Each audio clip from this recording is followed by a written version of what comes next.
We're here about a cold case that was solved by the Cold Case Squad on a 1975 homicide of Jean Savage, who had been raped and murdered in Delray in 1975.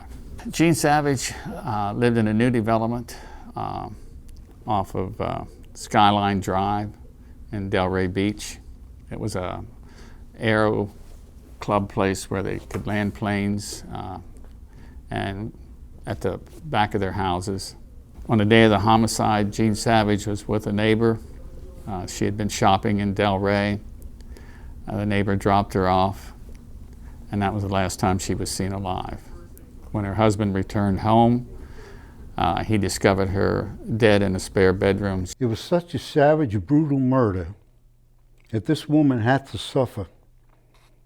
And it was an absolute horror. We found the victim in a pool of blood and blood splatters all over the house. She had been raped and stabbed numerous times.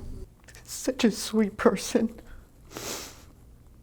And how any human being could do something like that to somebody is beyond my mind. It's not a human. We had worked this case over the years, and there was a detective from California who thought maybe a subject that they had in California possibly could have been a suspect in our homicide because he lived in the Delray Beach area and also lived in California where they had a homicide. I went, upon rechecking all the evidence, the evidence technicians informed me that I didn't have a complete list of the evidence. In that evidence was a rape kit that the medical examiner did back in 1975. And with this fusion DNA, they were able to get a profile from the rape kit. And we got a DNA match with the subject, James Rose, who had been sitting on death row since 1977 in Rayford, Florida, at Union Correctional. Upon re-interviewing him and advising him of the results, he then confessed to the murder of Jean Savage. He's in his 70s now. Like I said, he confessed. He also told me that he just wanted to come down to Palm Beach County. He wants to plead straight up because he did the crime, and he said he would like to get the death penalty again. The Palm Beach County Sheriff's Office has always been supportive of the solving cold cases, working cold cases. This is the oldest one that we solved. Just because somebody was murdered in 1975 or 1989 or 1995 doesn't mean that their case isn't important. Right. And all these cases are important to the Sheriff's Office. And the more we solve, the better we feel, and I think it makes the public feel better that we're out there working. I was out of town when the case was solved.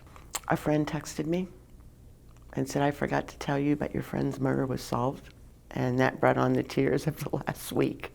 She was truly one of the nicest, kindest people I've ever known in my life. She was not forgotten. Each and every person that worked on this case, there's no words of how much this means to me, and I'm sure if she has any family members that are still alive, I wish I could put into words what it means. I'd just like to thank each and every one that worked on this from the bottom of my heart, and for Jean too. She wasn't forgotten.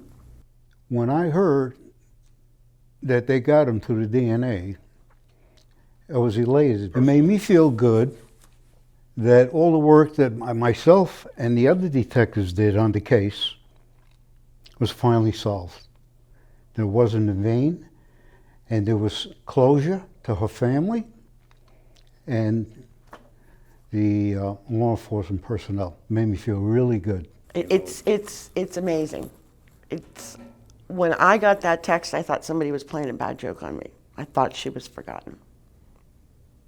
She wasn't. Thank you. Now you need to keep looking over your shoulder, because you never know when we're going to come knocking on your door. Because if you think you got away with it, you may have got away with it for a while, but with the new technology that we have through DNA and other resources, someday we'll come knocking on your door.